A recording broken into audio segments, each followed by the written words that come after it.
keep my notes over here all the time, but with the speaker like Kenny Williams, it's really not necessary. I have said to folks, and I usually am the senior in the room, okay, but it's absolutely, I have never met anyone who is as knowledgeable about this whole thing in terms of broadband, internet, and the digital divide. Okay, and it's just been an honor. I think Kenny Wood has been almost about 2 years now. Yeah. And Uh, I told people, I said, here's somebody. I said I met him, and I tell you the honest to God's truth. I did not even begin to. I didn't even know, in terms from a community perspective, I did not even have any idea of the questions that you should ask. Okay. I didn't even know what, I thought I knew some things. I knew I wasn't that deep, but I didn't even know what the questions to ask were. Okay. And I don't want to, well, I do. If I had to say, because I've even done this, because you can't be everything and you can't be everywhere and all of that. But when I take that look at today and I look future going, if there is one thing that I had, and I'm not a betting woman, but if there was one area that we cannot, cannot afford to lose, it is this area in terms of this beyond digital transformation. And we have got to be on top of it because, quite candidly, folks been talking about a digital divide for doggone near 20 years now. Okay. And now here we really are. Okay. And the pandemic just brought it more into um just absolutely more into focus. Okay. And it is the super information highway. It is the 21st century. Okay. I mean, we're already seeing it. And so not school and just the world is really changing. Okay. So education, healthcare. Look at what we're doing in terms of all the things with e-commerce and all of that now. It is a absolutely beyond transitional point.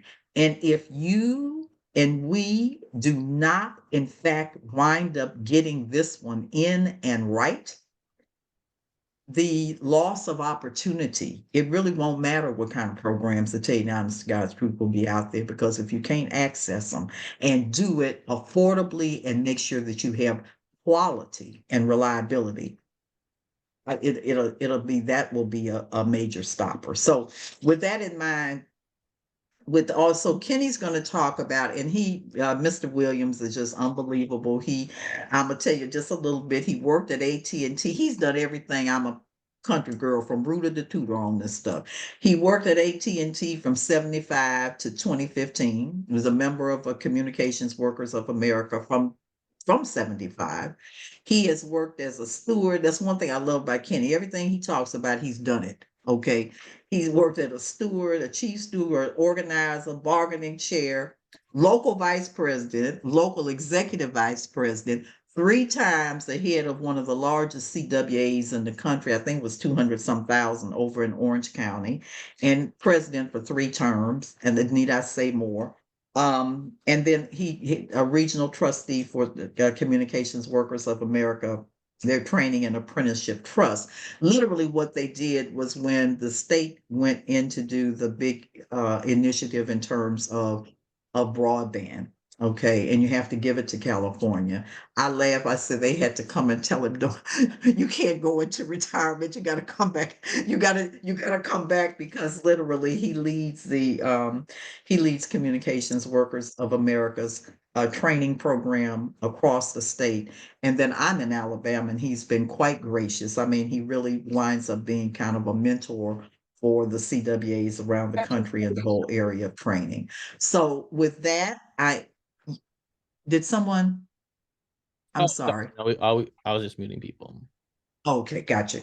And so with that, I would like to turn it over to Kenny. He's going to be talking about he try to give as much of an overview to get into exactly what the types of positions, but then also taking that step to say, from a community standpoint, okay, It's individual achievement, collective success. From a community standpoint, what do we need to be cognizant of? What are the kinds of things that we really need to be asking and knowledgeable enough and insisting upon? Okay, so Kenny, I'm turning it over to you and thank you so much.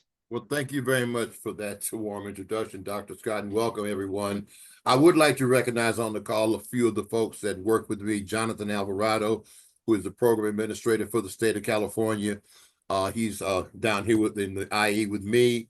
And also Janine, a doctor. I saw her. She's our facilities administrator in the Vallejo location. And also I saw Rose Gonzalez on here, who's an organizer, a part of the CWA team. So thank you for the CWA team that's on here. So folks, I haven't done this before. I'm going to teach a class because things have changed so drastically since the new administration has come in. And I'm going to try to show you where the digital equity lives and how do you combat it, what questions to ask, and talk about some of the things that are going on throughout the country, specifically here in the state of California. So let's get started here. Oh, and then also you will have to reshare. Perfect. Everything looks good. Yeah. Okay, Awesome. can everybody see that? Yeah, and then just hit the slideshow button real quick. I mean, I can move. Everything You got looks it. perfect. I'm Everything good. looks perfect. I'm good. Okay, this digital equity and broadband policy. I'm Kenny Williams, staff rep, CWA District 9, president of the Orange County Labor Federation, and I'm also a trustee for the trust that runs the apprenticeship program. Okay, the Communication Workers of America represents working people in telecommunications, technology, media, airlines, healthcare, public service, and education, manufacturing, technology, nonprofits, and other fields. And we're also into the gaming world now. We're organizing some of the gaming companies, Sega, ABK, and others. In let's talk about broadband now. July 2021, Governor Gavin Newsom signed a historic broadband legislation into law to help bridge the digital divide and provide reliable, affordable internet access to all Californians. Senate Bill 156, Chapter 112, Statutes of 2021, expands the state's broadband fiber infrastructure and increases internet connectivity for families and businesses. The goal of this investment is to provide equitable, I'm going to say that again, equitable, you're going to see this word a lot, access to high-speed broadband to unserved and underserved populations in California. $6 billion, $3.25 billion for open access state broadband middle mile network. I'll explain that in a bit. And $2 billion for broadband last mile infrastructure projects. That's where the digital equity lives. $750 million for loan loss reserve, $50 million for local agencies. The CPUC is implementing these investments and requesting broadband infrastructure deployment through rulemaking and through the California Advanced Services Fund. Let me just kind of define the digital divide for you. Interaction between human and computers has greatly increased as we embark on the 21st century. The ability to access computers and the internet has become increasingly important to completely immerse oneself in the economic, political, and social aspect of not just America, but of the world. However, not everyone has access to this technology. The idea of the digital divide refers to the growing gap between the underprivileged members of society, especially the poor, rural, elderly, handicapped portion of the population who do not have access to computers or the internet, and the wealthy, middle class, and young Americans living in urban and suburban areas who do have access. Now, I'm going to try to explain to you, there's 5 kind of internets. I used to only talk about 4, but the satellite now, due to political events in Washington, D.C., has become something we need to talk about. And it's a driver in the digital inequity. The first one we had was the DSL, so digital subscriber line.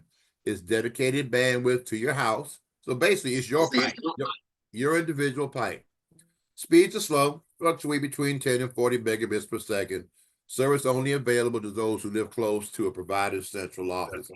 So remember, this has limited scope and very slow. Let's talk about, that's an individual pipe. Cable modem, this is a shared pipe. That means that everybody in the area shares the same pipe. can provide service to areas further away from the central office, but does so with amplifiers mounted to telephone poles that draw power from the electrical grid, increasing its carbon footprint and complicating repairs during storms and outages. Provides relatively fast speeds, 300 megabits per second, but bandwidth is shared, so the more people that use in the neighborhood, the slower it gets, causing problems when people need it the most: emergencies, storms, pandemic, etc. We're going to talk about cellular service now. Let's see if I can move this around. Okay, cellular service provides service to wide areas, but cell phone via cell phone tower, which is connected to the landline network, but draws power from the electric grid, increases its carbon footprint, complicating repairs during storms and outages, provides relatively fast speeds. They'll tell you it's 4G and 5G, but we'll see about that. But the greater distance from the tower and less reliable the connection, and bandwidth is shared by all the users connected to the cell tower, so speeds get slower the more people connect to that tower, causing problems when people need it the most. Satellite internet has only a 5-year lifespan. So basically, when they launch one of those things and put it up in orbit, it only lasts 5 years. It's available in remote and rural areas, providing coverage where traditional broadband options are unavailable, but data has to travel to and from the satellites in orbit. Satellite internet often has higher latency. Latency is the time that you ask the question to the time you get the answer, making real-life activities like gaming, telemedicine, or video calls less reliable. Satellite internet also requires a base station, that's called a POP, point of presence, to connect its satellite to the internet backbone. Satellite broadband requires line of sight, a clear, unobstructed view to the sky to establish and maintain a stable connection. Performance can be affected by weather conditions such as rain, heavy rain, storms, snow, thick cloud cover, leading to loss of connectivity, slower speeds, aka they call it rain fade, although it fades with much more than just rain. Then let's talk about fiber optics. Provides the fastest speed, 1+ gigabytes per second, available to areas a great distance from the central office. Can handle even faster speeds in the future. There's no need to lay new fiber to achieve higher speeds. As the technology improves, so does the speed. Doesn't need amplifiers or on phone poles to transmit signal, reducing its carbon footprint and simplifying repairs. Broadband is dedicated to the home business, so thousands of people in the neighborhood can use it simultaneously without speeds being affected. Speeds are maintained when needed most: emergency, pandemic, storms, etc. So bottom line, of the 5, 2 of them are individual pipes. DSL, which is very slow, fiber optic, which is state-of-the-art, the satellite, the cell tower, and the cable modem are all shared pipes. The more people on them, the slower it gets. So now here comes some questions. So who gets what? Who gets copper? Who gets fixed wireless? Who gets cable? Who gets fiber? Who gets satellite? Who's going to do the work? Unreliable contractors, still in trained workforce? And the big question, who decides? We want to talk about the broadband equity access and deployment plan. Just a second.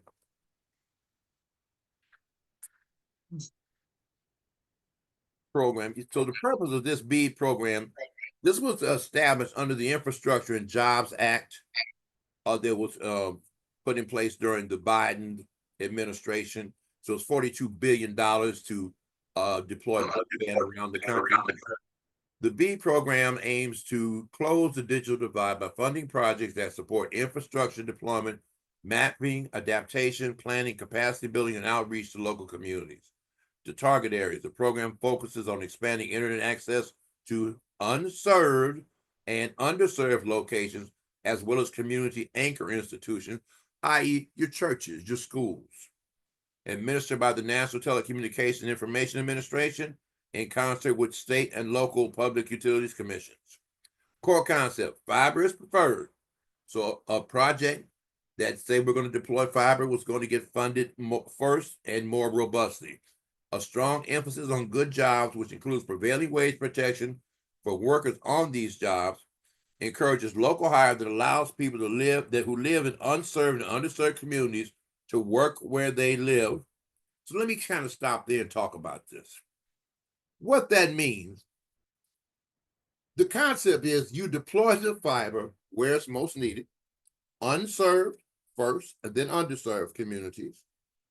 Then you hire people in those communities to place, to deploy it, and then even more important, down the road where the career portion comes in, to maintain it. So you take a community, you give it this fiber broadband infrastructure, you hire the people in that community to install it and maintain it and repair it, and you do it in an area where they live, which builds their community up with good jobs and a good solid infrastructure in terms of broadband to possibly attract new businesses. It also encourages diversity and reporting of the composition of the workforce, and discourages low-road contractors with poor safety records. So here's what the last bullet means. They have these carpetbaggers that come in with no interest in your community, throw it in just like Google did in Lexington, Kentucky, where they said, we'll give you fiber, we're going to give you all this great stuff. And before they even got it deployed, it was coming out the ground because they nano trenched it, didn't trench it right. And then the city of Louisville had to pay to have it cleaned up. And they still end up with no broadband. Now, the spinning wheel, we talked about this spinning wheel. What's happening when this wheel is spinning is that's latency. That's the time you ask the question till the time the question gets answered. Let me go to the next slide and explain it a little better. You have to understand the network to understand broadband.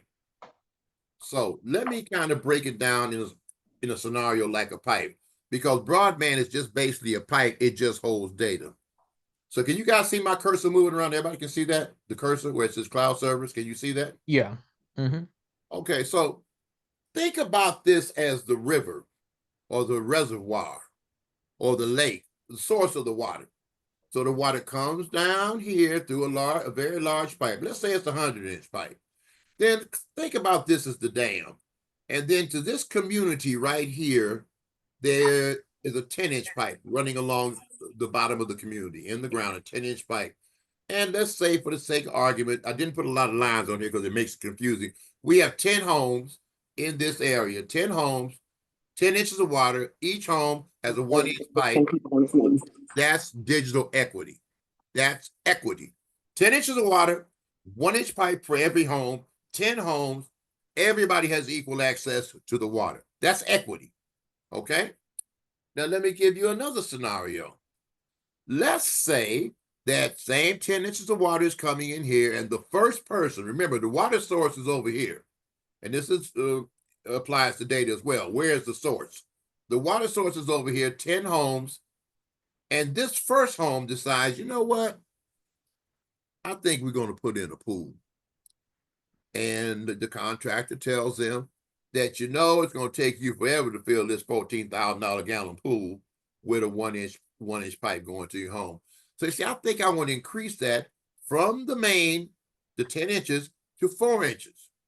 And let's say the neighbors then next door look over the fence and they say, what you folks doing over there? We putting in the pool and we putting in a 4-inch pipe so we can fill the pool. And then they say they want one too. 10-inch pipe down here again. So you got 4 inches of water going here, 4 inches going here. You still have 8 other homes. So by the time you get down to this home over here, you know what you get? You get real thirsty, because that is equity, because these two homes are using an inordinate amount of the available data. So the equity will apply only if it was 10 inches and everyone had access to 1 inch.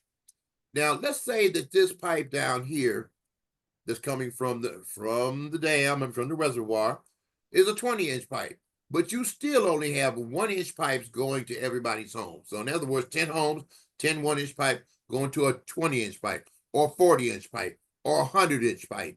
It don't matter. You can't get but 1 inch of water going to your home. So the equity relies in what you get from the source and what you can get into your home. That's what the equity is. It could be 1 million gallons down here. It don't matter. You can only get 1 inch to your home with a 1-inch pipe. The next concept I'd like for you to work with me on is, you're here at the end user, and here's where the content live. The content live over here. you're over here. What you're looking for in terms of latency and speed is how fast can I make the round trip from here to there, up to here, and back? How fast can I make that trip? Because there has to be a total loop. You have to be able to ask for the information, get the information, and get it back to your device. So let me show you a few ways that happens. Right here, we're going to talk about DSL first. And this is what we call the last mile. The last mile that will go to the home of the business. So DSL, this is 10 to 40 megabytes per second. So you get on your home computer and your device at home through your Wi-Fi, and you want to go to Netflix and you want to watch Wicked. You can tell I got granddaughters because Wicked was the first thing that came to my mind. So you're going to make the request, and then you're going to come down to this pipe. This is a copper pipe. This is DSL. This is 10 to 40 megabits per second. So digitally, you're going very slowly here. Then you have to get into the middle mile to get access to the cloud. So you're going to go across the bottom through the central office up to the cloud. Remember, we call it the cloud, but it's just multiple server farms, and they're not all in the same place. You go to the Netflix. It's addressable. It will grab a Wicked for you. It comes back through here to speed of light, and back up here very slowly through here in digital terms, and then you get your data. Content lives here. The end user is over here. So you have to make the round trip to get your data. It's an individual pipe, but 10 to 40 megabits per second. So no matter how fast it's going down here, it only goes as fast as this part of the circuit will let it go. And if they put broadband all around you and you still only have a DSL pipe going to your home, you're only going to get 10 to 40 megabits per second. Now down here in the middle mile and over here, this is traveling at the speed of light. This is already fiber. We've already been talking on fiber, using fiber, especially the cell phones. Folks just didn't know it. So this is going at the speed of light, 186,000 miles per second. That's how fast it goes. So when you go with this pipe, with the DSL pipe, that wheel's going to be spinning for a while because it's slow to get here and it's slow to get back. But it is an individual pipe. It will not be affected by how many users are using the pipe. Let's go to a fiber pipe.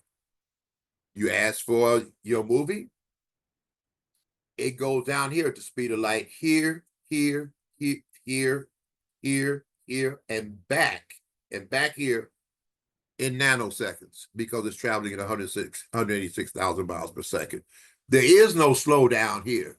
So however fast this is going, you can get that same speed to your home. So, and a gigabyte is 1,000 megabytes per second. This is 10 to 40 megabytes per second. So you can see the speed that you receive that signal is a lot slower because of the last mile pipe. Oops. Let me go back up. Sorry. Because of the last mile pipe. So those are your two only dedicated pipes. Those two are the ones that you own. Now I want to show you about satellite.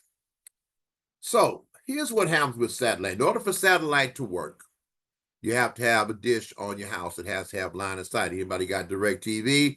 Know what happened when the wind blow too hard and it blows the disc around, you get nothing. Line of sight. So what has to happen here is from this, when you make the request for your movie here, it goes here, and at 200 megabytes per second, it has to go 60 miles up, hit the satellite, 60 miles down to a ground station or pop, a point of presence. This is normally fiber, and it gets in here. This is all at the speed of light. Then it has to come back here. Then it has to go back through here. Then 100 to 200 megabytes per second up here to the satellite. And then at 60 miles up and 60 miles down at 200 megabits per second to get to you. Now you can see the difference between fiber and this satellite technology. Line of sight will block it. If like I have DirecTV in my home, I bought a palm tree. I want to say it must have been 20 years ago. Now the thing is like 25 feet tall. So I had to cut it down because it was blocking my DirecTV because you got to have line of sight. Heavy rain, snow, all affects it. Electrical storm, affects it. 5-year lifespan, and it is a shared pipe. So not just this home is connected to this satellite.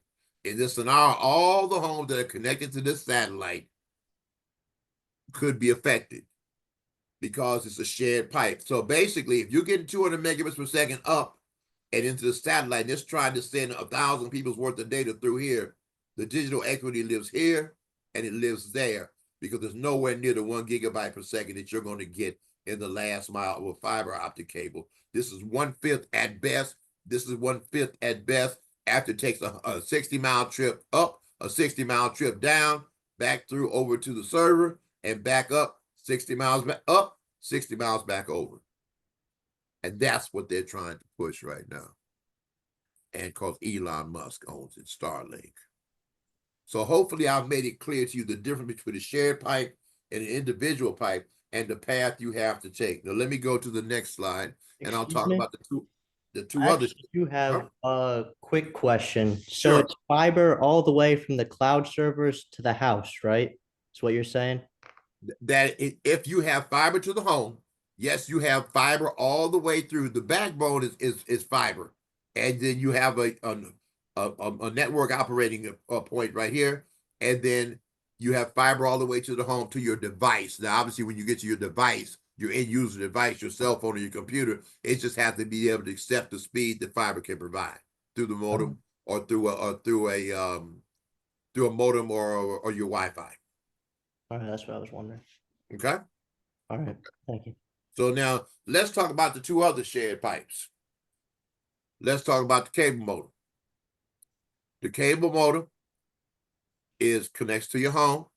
It goes through a modem here into the home. Then you go from 1,000 to 350 megabytes per second. Once again, this is 1,000 megabytes per second.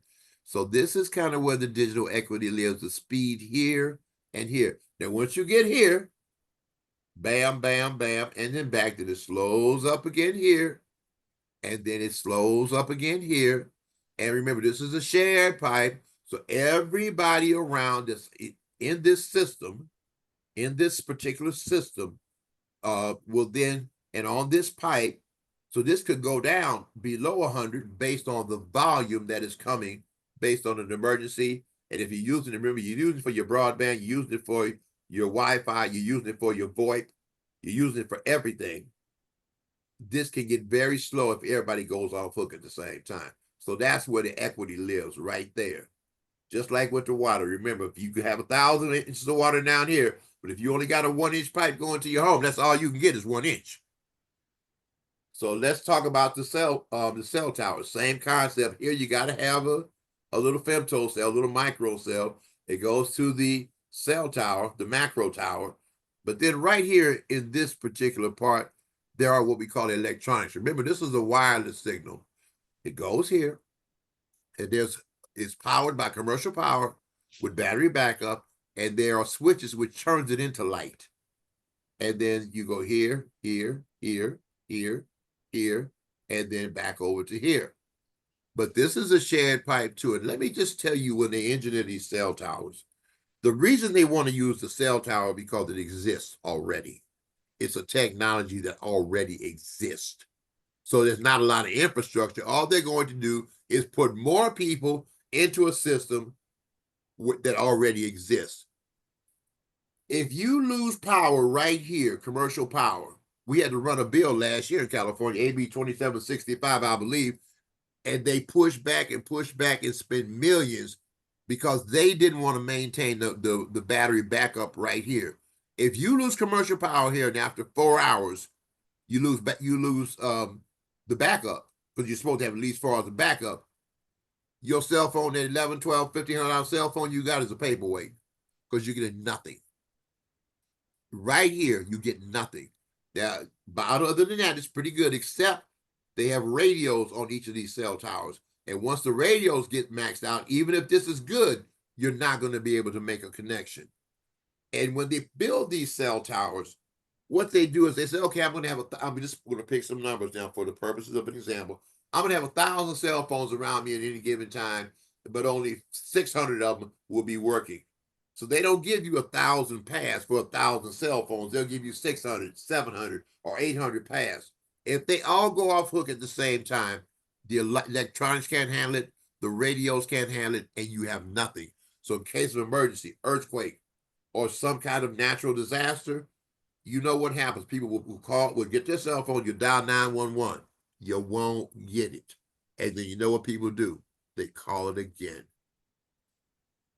And if you lose commercial power here, not only are you going to lose your voice, your Wi-Fi, and your data, good luck with reporting it, because how you going to report it if you can't call nobody, you can't get online. So you are basically, you better have a carrier pigeon, because you are basically back into the 19th century. Because you will have no way to communicate. None, zero, not a negative. At least with the DSL, there's redundancies in terms of power over in the central office. So if you lose power, they go into battery backup and then to generators. Many of you folks here in California have seen what happened in natural disaster, these fires. What's the first thing you see them bringing out? Generators to give power to these cell towers. So basically, three kinds: DSL, fiber, individual pipe, cellular, cable, and satellite shared pipes. And hopefully I've indicated to you which one has the quickest path. By far, it's fiber, but and less moving parts. And it is not low voltage, it's no voltage. It is not electrons, it's photons, it's light. It's traveling at the speed of light, 186 in a perfect environment, miles per second. And their latency is very little. And if I just go back to you, you look at the satellite, think about 200 megabits here, 60 miles up, 60 miles down, into the backbone, up to the server, back down, up here, 60 miles up, 200 megabytes per second, 60 miles down, 200 megabytes per second. You can see the path. This is not a usable technology, not for masses of people. And here's the other thing. One more thing I just want to say before I move on. We have what we call MDUs, multiple dwelling units. It's apartments, bottom line. And you could have 2 or 3 cell users in an apartment. So just think about how that would affect the cell service and or the satellite service when you have multiple users and it's going at this slow of a rate. Where you can put one fiber optic cable the size of a human hair is what it's the size of, and you could then operate that whole apartment with no problem. 200 unit apartment building, no problem. But it takes 200 different paths from the satellite or for the cell or even for the modem. So the future is definitely here. It's cheaper in the long run, and it is the best technology. Let me go to HR 1870, the so-called Speed for BEAD Act. Now, I described the BEAD program to you, how it was designed under the Biden administration. The Speed for BEAD is misnamed because it would, in fact, slow down broadband deployment by months, if not years. It would also dramatically decrease the speed and reliability of the internet connections that are funded by the BEAD program, especially for rural residents. A particular concern is the effect the bill would have on wages and jobs. The legislation eliminates the state's ability to include prevailing wage on these projects. Remember, they say you include prevailing wage. Prevailing wage is basically the highest wage in a given area for a given profession. You have them with plumbers, you have them with carpenters, you have them with electricians, you have for telecommunications technician, which in this state at the top is $48.51 per hour, plus medical, dental, vision, and also something for your pension. That's prevailing wage. It prevents states from doing things like encouraging local hire. So why would we want people in underserved under this plan? They don't want people in underserved neighborhoods to have the jobs, and they certainly don't want to give you fiber. Requiring reporting on workforce composition. What's wrong with just saying, here's the composition of our workforce? Or discouraging low-road subcontracting, all of which benefits the states by helping them ensure the creation of good jobs in underserved areas. Although the bill claims not to favor any technology, it actually encourages deployment of one specific or reliable technology: low Earth orbit satellites. What this ill-conceived bill would do is to use taxpayer dollars to provide an inferior broadband connection where better, more cost-effective options almost exclusively for the benefit of one company, Starlink, Elon Musk. I want to talk to you a little bit about the carrier of last resort. In many states, they've already done away with the copper option. Now remember, you only got 2 individual pipes. Copper is one of them. Carrier of last resort is the telecommunications service provider's legal obligation to provide basic telephone service to anyone requesting it within their service territory, ensuring universal access to essential telecommunications. Obligation to serve. A COLR has a legal duty to serve all customers within its designated area, regardless of location or income, ensuring universal access. The COLR obligation ensures that everyone has access to safe, reliable, and affordable telecommunications service, lifeline service, and reliable 911 service. And let me talk about that.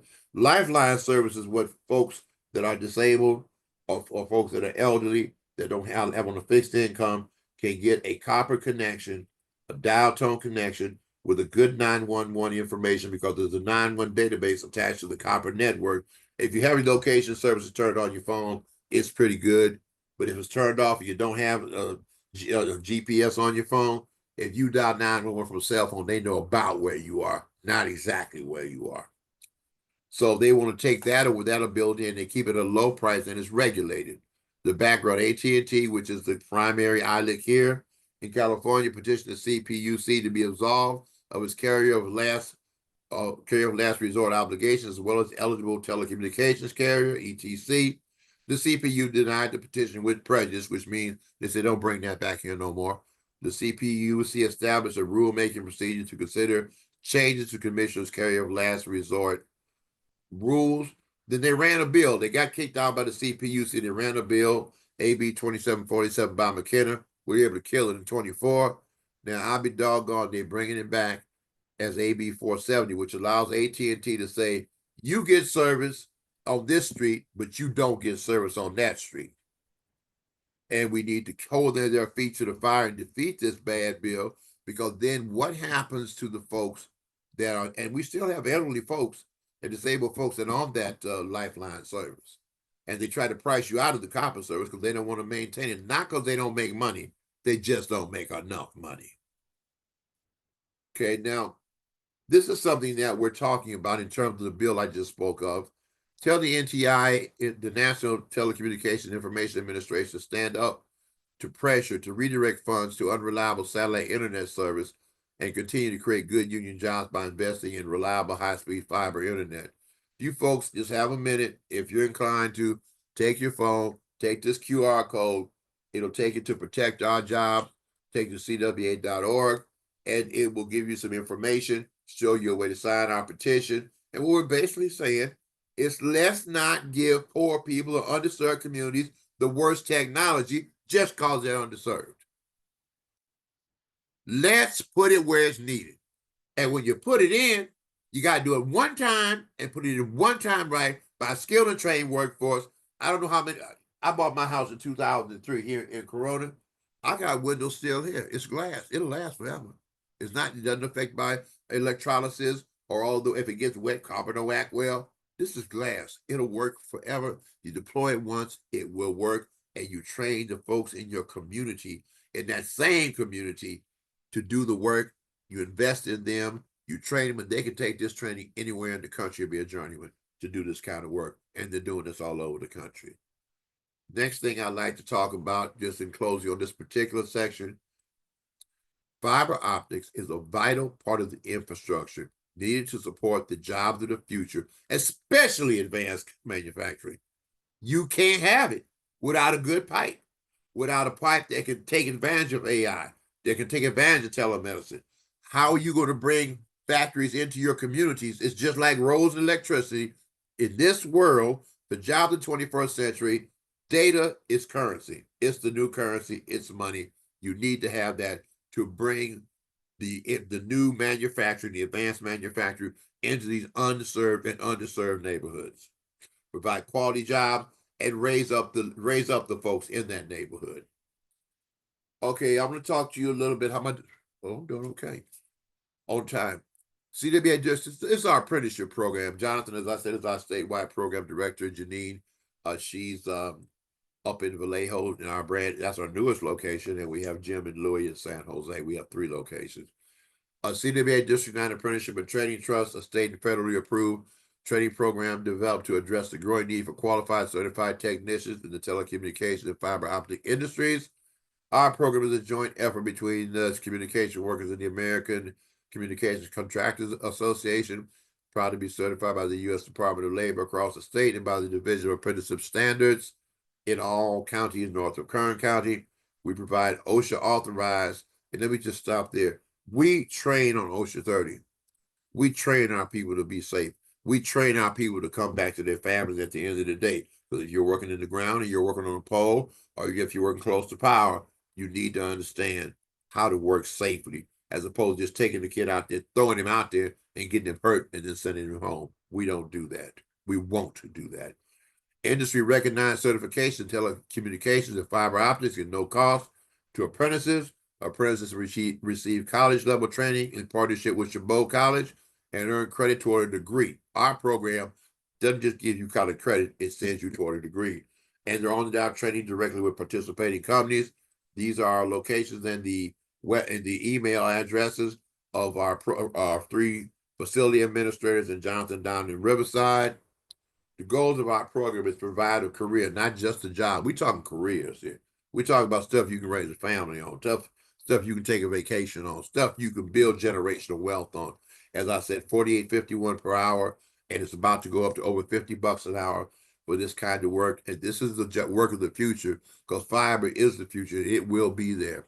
We want to provide a path to the middle class for working people with good benefits, ensure workers are trained to work safely, partner with communities to be sure they're included in decisions about what kind of technology is offered in their neighborhoods: cable, fixed wireless, copper, fiber, satellite. Also promote local hires so folks in communities can gain skills that they can take anywhere, as well as improving the neighborhoods where they live. Reach out to all levels of government. That sub-grantees will perform the work using high-speed, high-road labor practices and binding commitments. We're also promoting contractor transparency, and yes, we're a labor union. We believe we should unionize or continue to unionize or reunionize this particular industry. Okay, how you can help? You connect us to employers. You can help us reach out to company. If you see somebody out there doing some work, let us know. The reality is that certified, properly trained technicians don't just improve job site safety and quality. They're often the difference between a successful public works compliance and a job held up by violations. Our program helps ensure employers to meet the 1-to-1 apprenticeship to journeyman ratio on public works on projects including the middle mile and the last mile. And there are a few CPUC meetings coming up. I just threw this up because we'll be participating. Because if we make AT&T, we make them continue to have the copper, it gives us leverage to make them say, how much fiber will you give us? And which neighborhoods will you put it in? So these are where you can make public comments if you are in the California area. Some are virtual, some are live. And let me just go back up to, I want to cover the CWA D9JRS.org. That's our job referral service. So you can go in there for 3 things. You can go in there to get your name to be considered for our program. If you are a community person, you want somebody to come up there and talk to you about the digital divide and what's going on, you can register there. And if you're an employer, you can also register there. And we monitor this. Janine does a wonderful job at monitoring that for us. We stay on top of that. We've been all over the state of California. I haven't taught this class before. It's the first time I taught it this way. But we will go out and talk to communities and let them know digital equity lives in the last mile. No matter what the hell they tell you, if you don't have it, you can't get it to your house, you can't get it. And that's where you need to look at for the digital equity. Folks, thanks for taking the time to hear me out. I appreciate your time. I'll take any questions that you folks have at this point. Yeah, I have a question. So I'm Thank actually working on installing new fiber for a camera network at the Rhode Island Bridge Authority, but I understand the fiber part, but I'm a little bit confused on where the signals for that fiber are coming from, like what's feeding into our server room, so to speak. And I'm a little bit confused on the difference between copper and cable. Okay. Copper is 24 gauge copper wire, the physics will not allow data to go very quickly through it. Cable modem is coaxial cable. It's faster than copper, but way slower than fiber. So now you're saying you're putting fiber inside a building? Is that what you're saying? So it's coming out of our server room, right? Our home run comes out of the server room to a roadside cabinet, and then we have our 2 strands going to cameras around our plaza. But I'm a little bit confused on where that internet, I guess you could say, is coming from in the first place. I'm assuming off the power lines, but is that cable? Is that copper? I don't really know. It depends on who you're. So let me just tell you. You got to think about it 2 ways. What I was talking about, what was in the street coming to a home, the network. That's what I was talking about. Now, within the home, you can have Cat 5, Cat 6. You can have copper wire, or you could even have fiber, which basically that would extend the speed of the signal all the way to the device. So if you have fiber to your camera, that's faster than having Cat 5 to your camera. Does that make sense to you? Or coax to your camera. But now the main side of the pipe is coming into what we call the telephone terminal. We call it a 1.1 or 0.1, depending on where it is. That is the size of the pipe that goes out to the cloud to gather the content. So you could have all the fiber you want inside the building, but if you got copper going to, all you got is copper going to your location, then you're not going to get the speeds going back to where the content lives in the cloud. Does that make sense to you? Yeah, it does. Okay. So let me ask you this: what area are you in? Basic area are you in? It's Jamestown Island, Rhode Island. Oh, I'm not familiar with Rhode Island at all. I Alright. do know that Rhode Island, AT&T has a presence in Rhode Island. I know we get our internet from Cox. I don't know if that makes any difference. Okay, then you're getting it from a cable company then. Yeah. So it's probably going into the cable modem, and you're probably, now remember, depending on the geography, many of these cable companies, but the ultimate cable technology, it works on coax. Okay.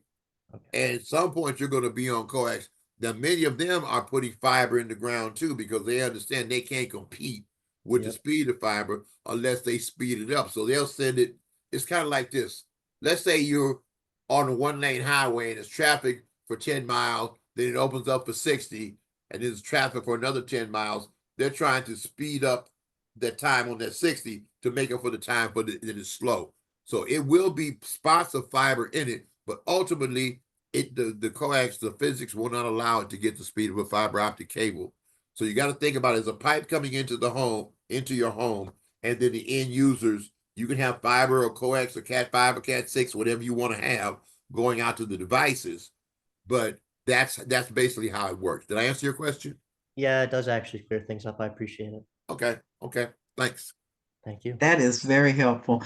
Isaiah, you taking the questions? Let's see. Any other questions? Let me see. Let me go to chat. Yeah. Okay, now go ahead. Oh, sorry. Yeah, there haven't been any questions in the chat just yet, but Alexander, earlier when we were talking about like the hardware of the internet, he also mentioned in the comments, internet speed will also be affected by the hardware it's being used on, whether it's the modem or the Wi-Fi router. So like, you might have gigabit speed on your service line, but if your hardware only like allows up to 100 gigabytes, then that's only 100 gigabyte max speed. And that further just gets shared in home by all devices connected and services being used. So that was a good point too, that I was thinking about while watching the presentation, that like regardless of what speeds these fiber connections are offering, it is also dependent on what kind of hardware is available to these users and if the hardware can actually support those speeds. You know what I mean? That is 100% correct. I thought about going there, but I thought it convoluted the issue. The issue for me is on the middle mile, last mile, $42 billion investment. I want to be sure you got the biggest pipe, because here's the deal. You can always buy a better modem. Yep. Right. But even if you don't have the pipe, you can buy the biggest modem in the world, and you can't get the speed. That's the point I was trying to make. Yeah, for sure. I see Jonathan Buffong raise his hand, and after we'll have Jonathan Alvarado go. Thanks, Isaiah. First question, the question I have for you, Kenny, is let's say I'm a community college student. I'm interested in this field. What would you advise is the correct and most effective way to go about starting a career path in this area? And what things do I need to think about? Okay, well, we I'll be honest with you. We're DOL certified in Southern California, but I'm not DAS certified in Southern California now. You come to our job, but I do have a partner down here in Southern California, Frontier Communications, that's supposed to be providing us jobs. And I'll be honest with you, we haven't gotten any yet. But if you go into our job referral service, what we will do, the CWAD9JRS.org, and you can register there, and then we will reach back out to you and let you know we've received it. And if jobs come about in your area, we will interview you and we will try to place you in those particular jobs. Now, I can only work public works on DOL stuff and private company stuff right now down here in Southern California. Kern County North, I can do. We're about to start a direct dispatch model. But if you want to just come into the program and register with us, once again, I don't like over promising and under delivering. Right now, we don't have anything in Riverside, but we didn't put a center there because we didn't believe we wouldn't have something. We're using that more as a training center, but that's how you can do it. And what we do, we train you on computer literacy. We train you on computer networking. We train you on fusion splicing, how to splice a fiber. We train you on the safety. We train you on how to use the OTDMR to isolate the trouble. Because remember, when that light's not going through, you're not getting the signal, and it don't just pop up off the ground. You got to be able to use a technical tool to find where it is. So we train you to do all that. We have a 3-year program with college credit, no cost to you. And then we also try to give you OJT hours. So at the end of the 3-year period, you become a journeyman and you can go anywhere in the state of California. And once again, the pay right now is $48.51 an hour. That's how you Would can you get started. now but you said again, Kenny, you said it's no cost to you, the part I wanted to catch that. I wanted you to and then Chris Love, he said, can we repeat that answer? He said there is no program in the Inland Empire, but oh my God. So There's no okay. cost for any of the college training because you get Chabot is our partner. They're a junior college in Northern California. So you can get college Okay. credit toward a degree. Okay. We have a program here. I just don't have DAS certification, so I can't work public works down here right now. But I do have the second largest telecommunication employer in the state. And quite honestly, what's going on with this satellite stuff now is slowing them down. They had plans to deploy more fiber. And plus there's a purchase going on with Verizon. I'm going to have a meeting with them in what's today, Thursday, tomorrow, to try to put a fire under them because we put it in Riverside because they do have San Bernardino and a lot of the IE is frontier territory. So we're pushing hard, Jonathan, to get some jobs, but that's the start. Go to the website, CWAD9JRS.org, and that's where you get started at. Jonathan, I know you had your hand raised. Yeah, and then just kind of piggybacking off of that for Jonathan, when you go into that website, there's different links that you can kind of click on: community, worker, apprentice, like anything on there. If you send out any information, there's areas where you can leave notes. Just ask for more information. We have information packets that go over the syllabus, what classes to expect, how long, the rules, eligibility, more information about us. It's about an 8 or 9 page packet that we send out, via PDF. And you can share that, with everybody. Also, because our centers are opening up and, our laboratories are going to be full, and we already have 2 that are up and running in the north and in the south. We're going to have regular open houses for students to come out and visit, check out the lab, figure out, ask the questions about the program, be able to physically touch and see the tools and what all, these technicians are working with. Okay. And then, we have the other thing too is that we have LA Metro in the program too. So there's with Jonathan, with you guys with Inland Empire and all that. And so I might be, like to be able to do like a job day or something, or blend with something that they have, just something potentially for the for the future to think about. definitely, we're always partnering with different organizations, a lot of educational organizations and professional organizations that are looking for, partnerships with apprenticeship programs, or even looking for employees to join their workforce. And they're just looking for people who are certified, OSHA trained, safety certified, trained in the things that they need to be for certain jobs. We recognize and we partner with other apprenticeship programs, plumbers, whatever it is, carpentry and things like that. As a union backed facility, we all recognize each other and help each other out as much as possible. So we're, wherever they're going to be apprenticeship wise, career fairs, apprenticeship fairs, community college outreach, high school program outreach, we're going to be there. If you guys have any of those events coming up, please let us know. Email Kenny, email myself, reach out through the website. We're all about outreach. We want to get these things out. But that was just to kind of piggyback. The other thing that I really wanted to emphasize to everyone, it's easy to just kind of simplify this as, like, oh, okay, I have slow internet. I don't get to see my Wicked movie. I've got to, do something else. But I have a couple of notes of things that people don't realize how important it is. But I'm talking like, for instance, on my notes, educational disparity. A student without reliable internet or devices fall behind on homework, research, online learning opportunities. Um, and all this affects low income households, right? And just COVID-19 showed how different everything is for Yeah. everybody. Everybody signing in at the same time, all the schools going to virtual learning. And then we find out that more than half of the students don't have internet stable enough to consistently attend class, to consistently submit homework assignments, to get the resources from the school, the libraries, the things like that. They Yeah. have to go in person, drive somewhere. While somebody who's closer to the city, or who's from a high income family, high income neighborhood, gets all of these things and they take it for granted. Other things, Yeah. limited access to job opportunities. Many job opportunities now are virtual. I mean, look how we're meeting now. Mhm. And if you're not able to do those, telephone calls or however research, get access to software, you can't have those jobs in the cities that need it the most and where people are Right. looking for careers. Yeah, Um, like the educational part, I could personally speak on for sure. Yeah. For any of the other young people, if you guys are serial procrastinators like me, I remember during the pandemic, I'd have plenty of assignments that would usually be due at like midnight, at like 11:59 p.m. And like, knowing me, I wouldn't start till like 11 p.m. and wouldn't submit it till the very last minute. And then what would happen is, like, I'd be uploading it at 11:58, where technically I'd make it by the deadline.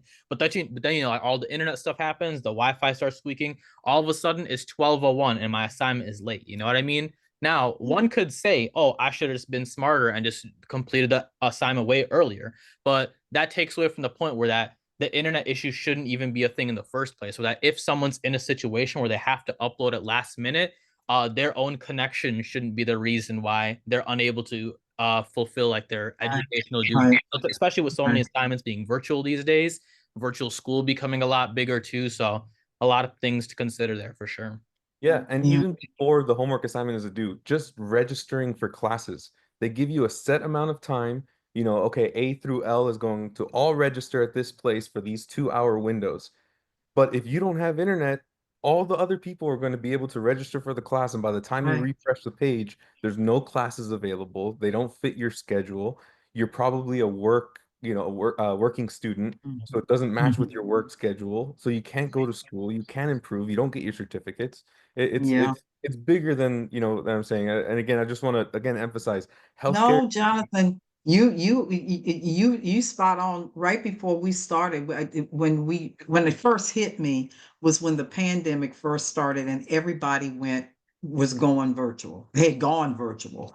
And we were doing a program in Chicago and we had it was a little bit close to 30 high school students. You could tell, and this was like 6 hours worth of, this internet all day, you could tell the kids, their voices, like you asked the presenter would ask a question, and you just knew these were the kids whose voices came in like you're on to the next question. Okay, you know what I'm saying? Because they just didn't have the reliability, or they wouldn't show their faces. Okay, because you'd be saying, oh, Angel, I'd like to see you today. Well, the more that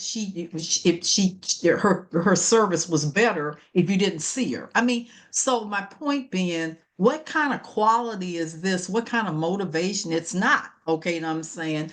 And I didn't even realize until fairly recently that when you talk about telemedicine, okay, that if you don't have, you can't, if you don't have enough capacity, I don't know how to technically say it like, but if you don't have enough juice, like someone say, you can't be teller, okay, and I'm saying you can't, you have to be able to have the kind of reliability and enough of the power for the things to even do. So you got the poorest of people who are most vulnerable, elders, that don't have the transportation, that don't have that, then they don't have the options of being able to really be able to do the telemedicine, that kind of stuff either. So this is like, if, like I said, if I had to say, look into the future, like right in the future is now, okay, what must we not permit to happen is to wind up having ourselves wind up getting iced out of this or second classed all over the place. And largely because we just have to get engaged. We really have to get engaged. So this has been now, you don't have to tell everybody. Now, now this is on our career awareness series, okay? And on the night of July the 18th, when we kick off our virtual innovation challenge weekend, we have a career awareness trivia contest, okay? And whoever wins that trivia contest gets $1,000 that night, okay? And if you binge on these programs, however you do it, okay, and I'm saying, is laughing because he knows however you do it because that night we do the kaput, okay, and as there will be a winner, okay, so that's just an additional motivation to look at it. And we do, joking aside, because we go across 4 time zones, we tape everything, okay, everything winds up being loaded within 48 hours, okay, and literally, because we are across 4 time zones, we know that a lot of people will be picking them up. We have good attendance today, but they will also be picking them up and looking at them over the next couple of months. So thank you. We really appreciate it. So if I could just say one thing before I leave, just like to reach out to Cookie Cameron. She's one of our trustees on here. Paula Gary Paul's been very helpful to us with the CWB. Fatima, thank you. The Inland Empire Labor Institute. Appreciate you as well. And my baby girl was on here, my daughter, Sade. Sade, love you, baby. Thank you. Kenny, as always, you are the master. I tell you, I if I ever knew just 1/10 of what you do on this, but so appreciative, very, very appreciative. That's it. Thank you, everyone. I think can you please provide links to sign up for the event? I have enjoyed every bit of today's present. There have been all this. I have to jump off. You get hearts and everything over here in the chat, Kenny. Well, thank you. Thank you. Thank you folks very Thank much. you so much, everyone. Jonathan, such hospitality from YAP, and you're just absolutely a great partner. So thank you so much. Take I'll care. be in touch, Kenny, Dr. Scott. Take care, everyone. okay, go Happy for Easter. it. Okay. Oh God, yes. Thank you so much, Jonathan. A pleasure. Take care. Bye-bye. Bye-bye. Bye-bye. Bye-bye.